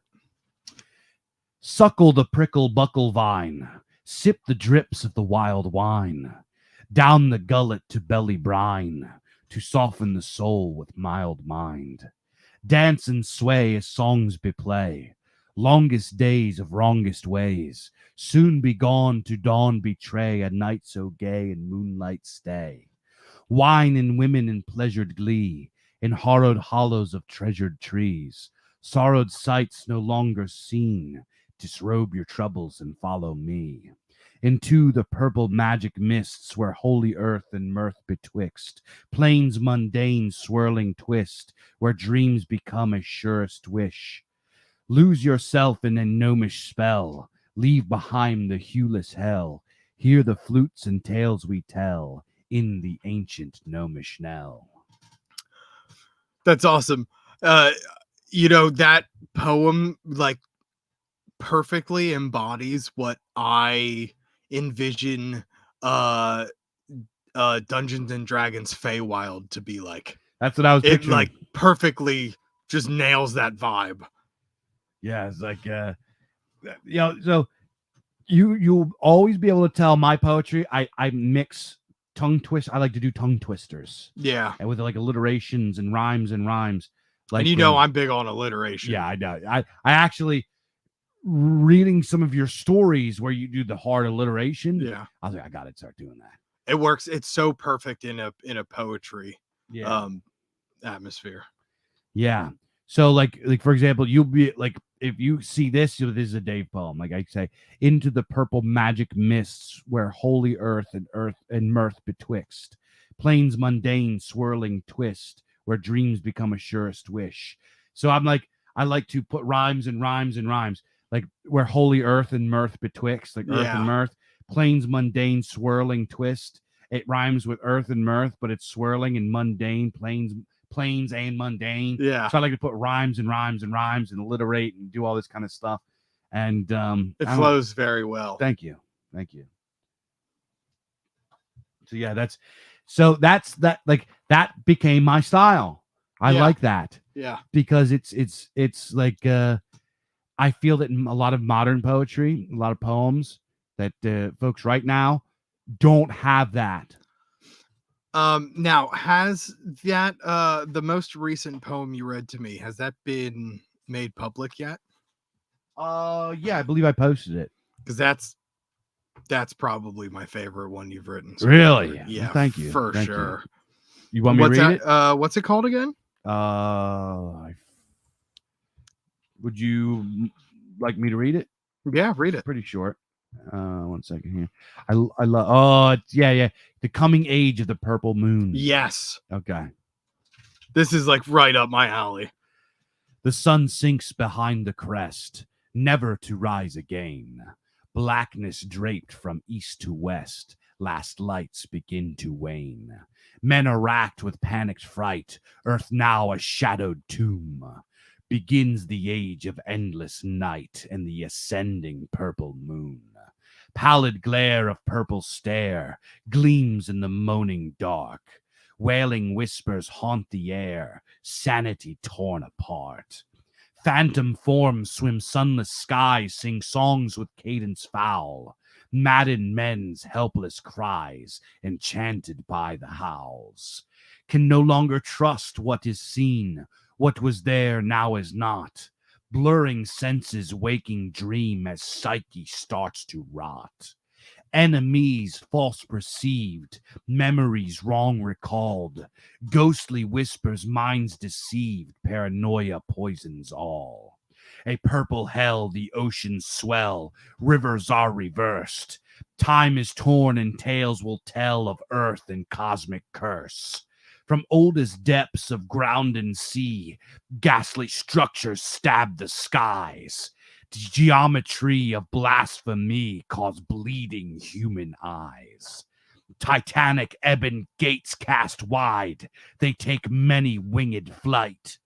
Over this realm they now preside, their kingdom of purple night. Thank you. Fuck, it's good. Thanks, bud. Thanks.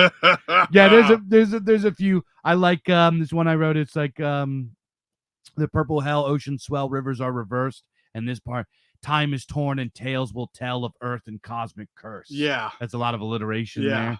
And I think my best line in this was, phantom forms swim sunless skies, sing songs with cadence foul. I like that one. I think I did pretty good there. I get the same thing when I hear, especially with like Howard and Lovecraft and Clark Ashton Smith. These guys, their poetry, they wove. It was like art. You know what I mean? That is the art. It's masterful. Hell yeah. All right.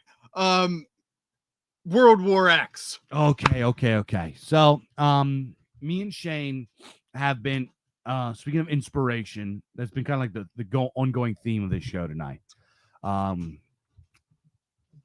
We have been sort of brainstorming on this idea for a setting, and when we're brainstorming, I would also like to for you guys out there, maybe we could talk about if somebody wants to donate some stories to it or something. Yeah, this is going to be a BIZARCAST like collaboration between me and Shane and maybe somebody else if they're interested.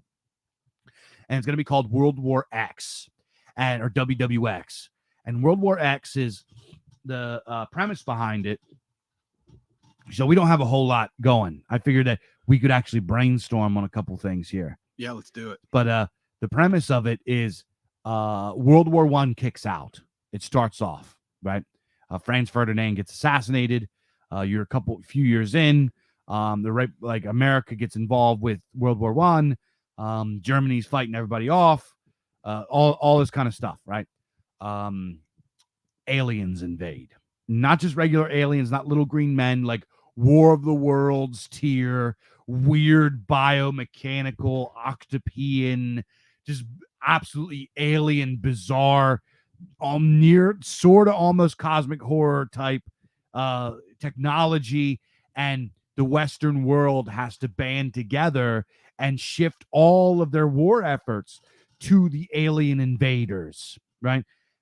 This war, World War X, becomes centuries long. Europe and all of the world enter into this technological arrested development where they never really leave the technology of like the World Wars era. Yeah. But that technology, they crank it up to 11, right? So they start building flying fortresses, walkers like that look like the primitive tanks, like the like the old, like, was that the Mark V or whatever tanks and all that, look like that, but like walkers, like you see on Star Wars. Yeah. And armor, guys start making armor and like all kind of shit. And also during this time, there is still a power struggle between the nations, which get redrawn in the process. Right. England becomes a monarchy again. The king says, we don't have time for a parliament. I dissolve it. We are now a monarchy like the days of old. Germany becomes like the Teutonic Reich, like before it's like before World War II. So this is like a proto Reich, right? Right. This isn't the Third Reich. This is like Reich 2.5. Yeah.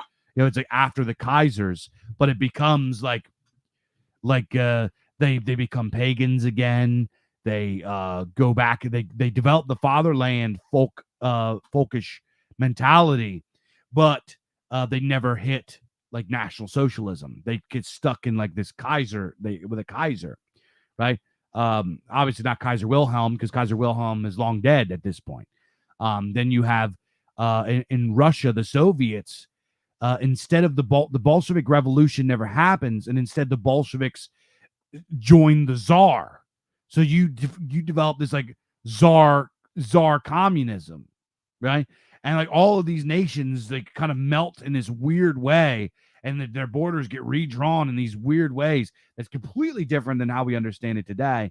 And mankind, it has to like fight this alien invasion with these alien machines, these biomechanical machines that shoot fucking lasers and have sonic weapons and all this kind of stuff. And it's going to be a book. I want to hire some dope artists. I think I'm going to call up Arturi Cavella, and I'm going to call up all of our artists, the BIZARCAST artists. And we're gonna like get them to draw schematics for these machines and the technology. We're gonna fill the book as much as we can with art, as much as we can afford. And go ahead. So essentially the idea that we have is we're going to establish this universe, this world, and we're going to flush out the lore, and then every story that's created that takes place within this universe is going to be examined from a different individual's perspective, whether it be a soldier in Germany or an Australian mercenary, or a mother protecting their child, or a government scientist of some sort. That could take place at any time from the onset of this alien incursion all the way through to any point during the centuries long invasion. Yeah. So it leaves a lot of room to truly delve into and examine this from as many perspectives as possible. Yeah, hold on, I'm fixing my thing. If you want to keep talking. That was about everything I had there, bud. I shot my load. Oh shit. Okay, well, this is gonna fucking go. Yeah, my table's not. I gotta fix this. Give me 1 second. 1 second here. Yeah, I'll play. A clip, John. Okay. No, go ahead. Go ahead. I was just gonna say, there's just something about this time period that I find really, really riveting, because it was like this very transitory period in technology. The atmosphere of the world was very tense. Things were things during warfare were still like very brutal. The armor of the time period is so uniquely striking because we hadn't quite reached modern armor, and they're still like drawing inspiration from medieval armor. So you have people wearing these like armadillo iron chest plates while still wearing somewhat modern helmets. You have like dudes with helmets with like these chainmail visors, and they're wearing like these knife gauntlets with like man-made goggles, and everyone's wielding these strange pieced together like trench clubs. It's just like a very interesting time period for technology. Yeah, you had these guys that were like trench fighters, and they looked like they were wearing like lamellar armor made out of like welded iron plates with like what looked like to be like kettle helms. Yeah. Like medieval, and they had like a mace. Like it was really crazy. But it's like it's like crude in the best kind of way. It was like these were men that were living in the worst kind of conditions, that didn't have the best of materials supplied to them, and a lot of them were making and fashioning their own means of survival. Yeah. World War I is a very interesting time because it started the soldiers that were there for World War I arrived on horses and left on planes. Yeah. Planes went in, like, you got to think World War I, what did it kick off in 1917 or something like that? 1915, 14? I can't remember. But it started in like like just like not even a decade after the Wright brothers invented the airplane. Yeah. And then by the end of the war, they had fighter planes. You know what I mean? They had there was like this huge leap by the end. Yeah. And it's just incredible.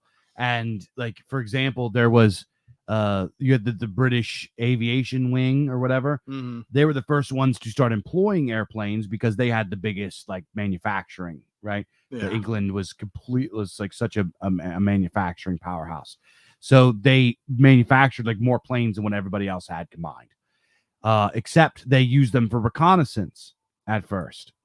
Well, the Germans copied this, and the Germans developed their planes, except a Dutch inventor created this thing where he hooked up machine guns. Mm-hmm.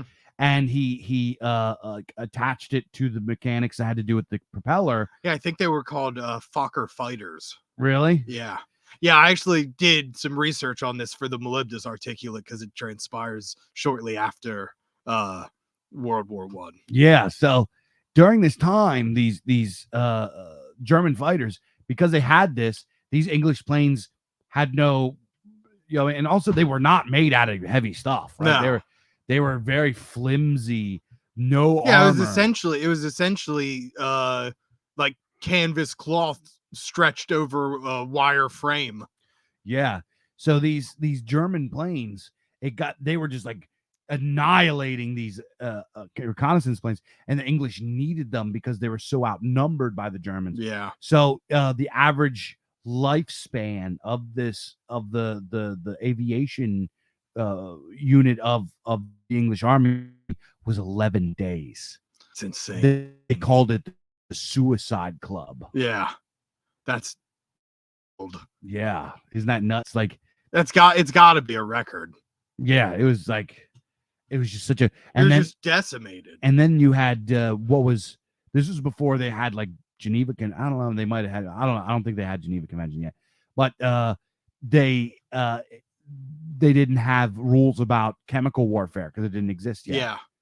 So they rolled out mustard gas and like chlorine gas. Yeah. And, like, all these like weird nerve agents. Yeah, and that was just like ugly. That was ugly.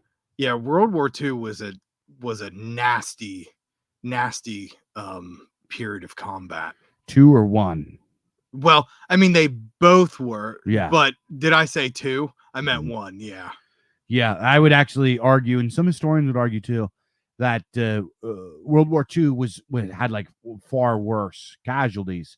Like many more people died. I think I would still argue that the first one is gnarlier. The first one, many people would argue, had worse conditions. Yeah, for sure. I would definitely agree with that. Yeah, the trench warfare was bad. It was brutal. Bad. Absolutely brutal. Go look at some of the photos, dude. It would like rain because Europe is a rainy, wet place. Yeah. It would rain and like corpses would float in these like trenches, and guys would just like they would have the complete trench foot, and their feet would just like rot away in their boots.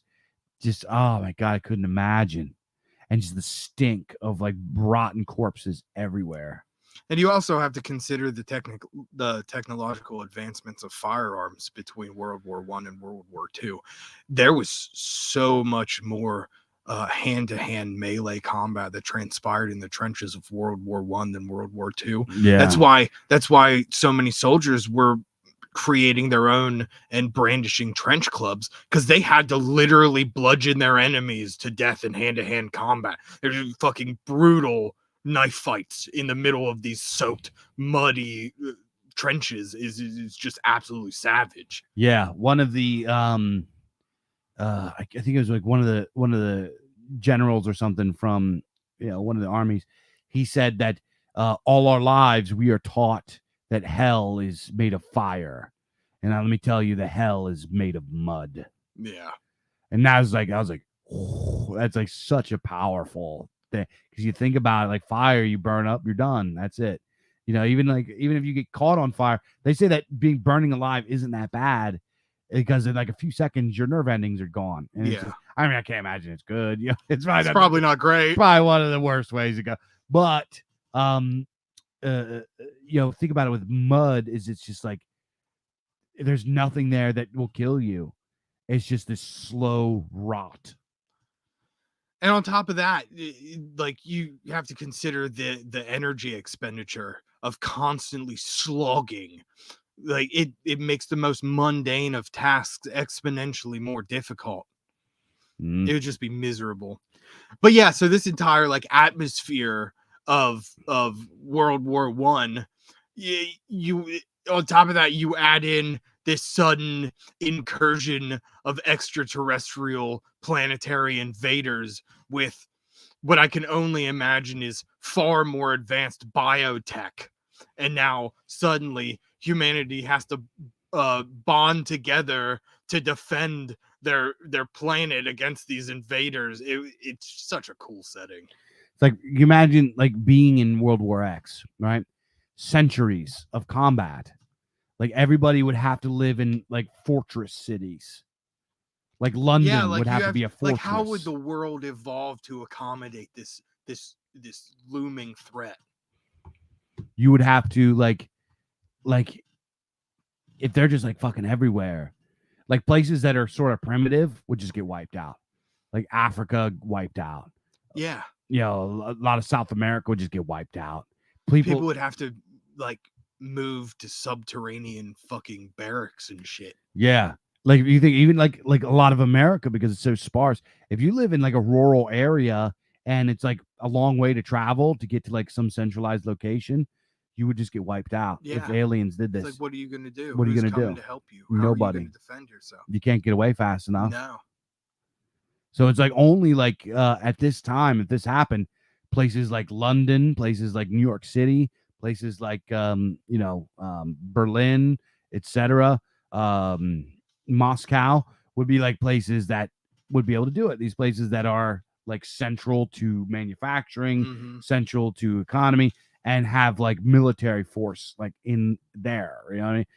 So they would have to like build fortress cities. Yeah, they'd be like the only places that they would stand a chance of survival from the initial onslaught. Yeah. because you can only imagine within the first 48 hours, the majority of the people that are going to be killed are killed. You know what I mean? Mm-hmm. And only the people that have the means of stemming the tide of invasion are going to be the ones left to defend. And only the ones with like powerful enough weapons to damage these things. Yeah. Because so we came up with a few like alien units that these things would have. So I came up with what did I say? I had one that I called the Colossus. Yeah, you had Colossus. Hold on, I can pull it up. Colossus, which they dropped this gigantic like obelisk pod.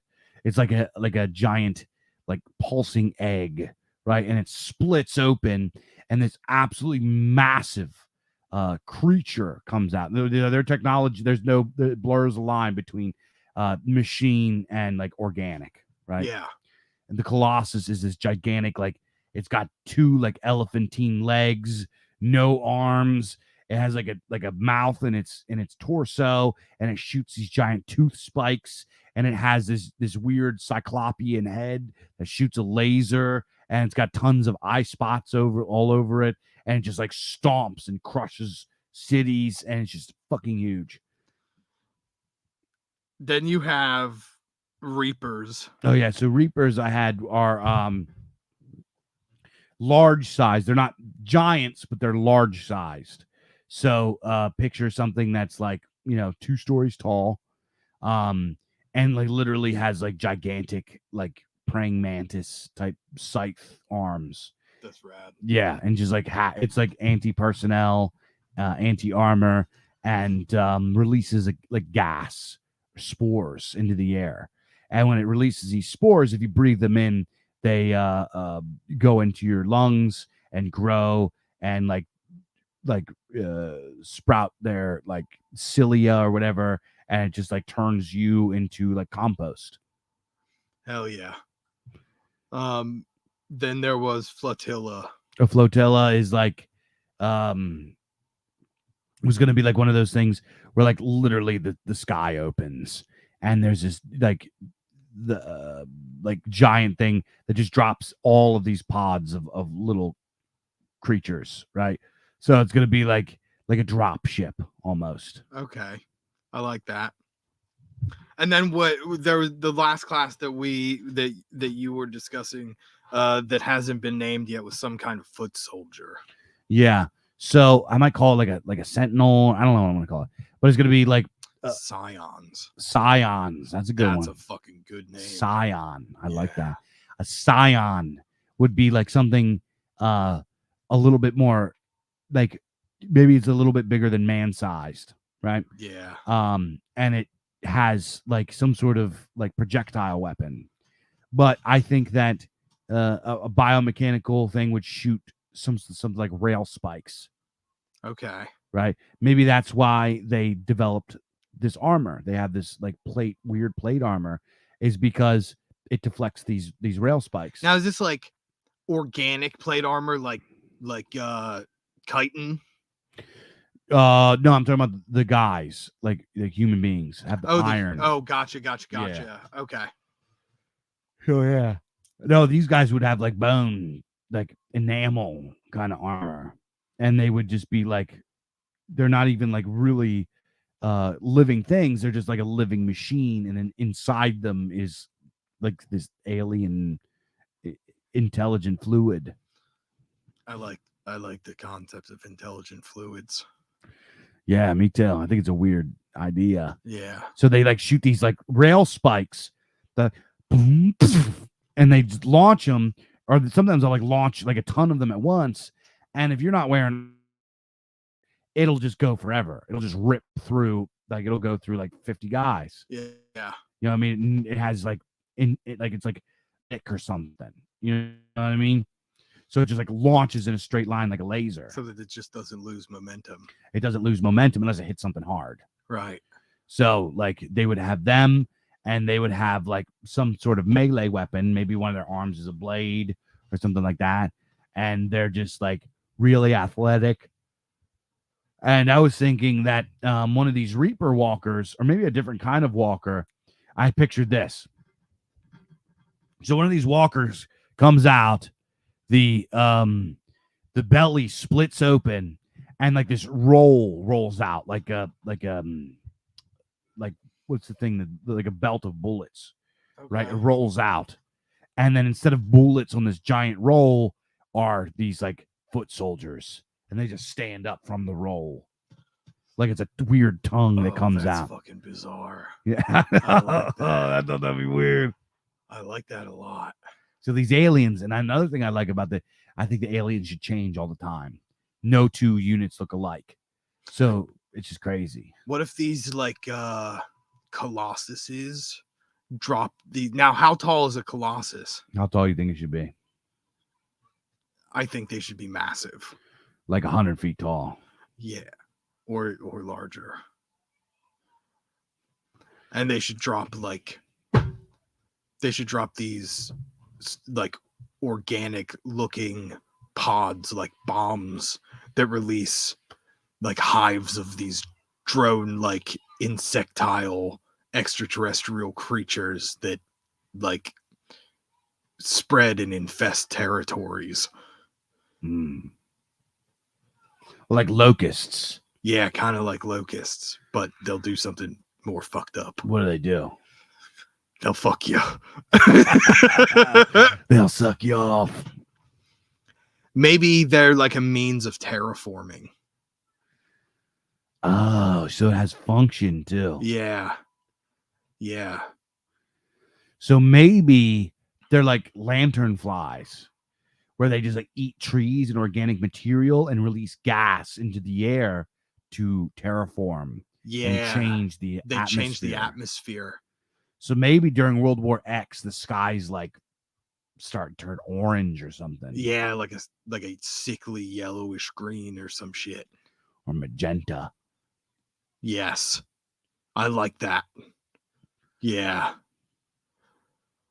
Yeah, so they drop these pods, and they release these swarming droves of these terraforming drones that consume organic matter and just like devour any like living creature in their path in a matter of days, and then they just spew atmospheric fumes that begin to take over the atmosphere. Yeah, I love this. Hell yeah. Oh yeah.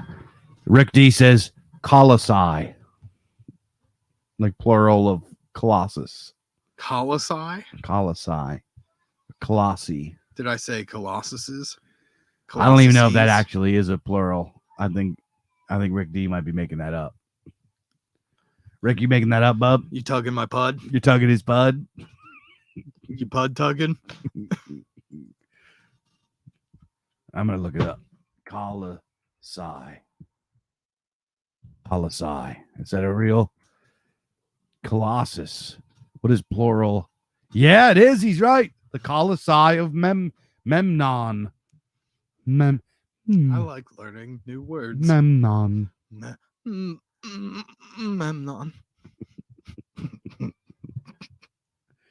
If you guys hear my kids shouting in the background, my kids are dramatic and they fight. They're boys, so they fight all the time. So they beat each other up and then scream and cry and flip out and whatever. Which, speaking of my boys, I gotta go down there. We gotta wrap this up. We're going on 2 hours. We went on for a while, didn't we? Yeah, I just looked at the time. We did 2 guys. I'm sorry for the 2-hour podcast.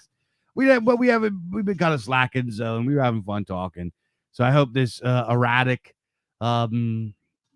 aimless expulsion, this ejection, this ejaculation, this what's another word for this excretion? Excretion. Right on. This this podcast of what was inside of our heads and talking about our inspiration and going off talking about water beds and rape vans and like, oh, we're fucking weirdos. But I appreciate you guys, man. I love you guys, and thank you so much for Rick D says turn on donations. I'll turn on donations right now, bub. Hold up, give me 1 second. Give me one second. I always forget to turn on donations. nobody really donates. And also, here we go. There we go. Send us a super chat at powerchat.live/Dave Martell. I'll bring it up if you want to send me a super chat. In the meantime, while we're shutting down, I'll bring it up. And Mr. Shane, what else? You got anything else you're working on these days? Outside of writing, not really. It's kind of become what I do now. Check out powerchat.live here. Let me turn this on. See if anybody. I need a new phone, man. My phone's starting to go to hell. Yeah, haven't you been? That thing's been dying for like several months now. I know. I'm just like such a cheap piece of shit. I just do not like buying new phones. I don't like, it's not that I'm opposed to new. Like, it could be new, but I don't know. I'm a fucking weirdo. At the very least, it must be functional. It's sort of not. I'm not a robot. Time to upgrade. Okay, did it let me in? Here we go. Let's take a look. And Rob Zombie? Turn on donations and Rob Zombie? And Rob Zombie. Is that what you mean, Charles? Dashboard. Oh, man, they completely changed the shit here. You look like you're struggling over there. Yeah, I'm having trouble with this power chat thing. I don't know, bud. It's all right. Hey, we'll catch you next time. We'll catch you next time. I don't know. You don't gotta. Dave has alligator arms. Can confirm. Yeah, I don't know what that means, but I kind of like it. I'd rather have alligator arms than like. Actually, I would like to have like gorilla arms. I'm a fan of gorillas. I'd like my arms to be replaced with serpents. Oh, you ever see that painting by Larry Elmore with the dude? His like hand turned into like a bunch of snakes. No, but that sounds rad. It's cool. I think it has been said that I can't, guys. I'm gonna take this off. I'm sorry if you donated. I can't figure out this fucking thing. It's not letting me. What do you guys know if there's a good? I'm demonetized here on YouTube. That's why I don't give a fuck when I say like retard and FAG words sometimes. That's why I like say whatever I want on here, because I'm completely demonetized. So if you guys know of a good like super chat, thing, let me know, and I'll set it up and we can do super chats if you guys want to do that. But if you want to, in the meantime, you can go buy a book from us, man. If you go to Amazon, type in BIZARCAST 4, go to the BIZARCAST.com, buy a book. Lots of good stuff. You want to support us another way? I like to give instead of doing super chats. Super chats are cool, and no offense to anybody that like that's their flow, right? That's their business model. No disrespect, but I like to give things. Like, if you want to support the BIZARCAST, you want to support BIZARCAST, you want to support me, go over to the obelisk.substack.com, sign up. It's only $5 a month. Oh, excuse me. Damn. Or send us nudes. No, do not. Tasteful nudes. Yeah. Sean says Odyssey system is pretty solid. I've been talking about switching over to Odyssey. I have it set up that it automatically uploads over to Odyssey, but I might take our live stream operation over there, because it's just like, I was on D Live, but they banned me. They actually, one of the admins came into my chat because I was live streaming copyright infringement content. We were having movie nights. So on D Live, during Willow, I was playing Willow, and they came in, oh, you're not allowed to fucking do. And I was like, fuck you. What a cuck. I was like, I had a little bit to drink that night, and I'm watching Willow, and I'm feeling wholesome and like nostalgic. And this fucking Janny comes in being barking his rules like a hall monitor. And I just don't like those kind of people. I don't like people like rent-a-cops, and I was a rent-a-cop for a while, but I was like a renegade, gangster rent-a-cop. I was a rent-a-gade.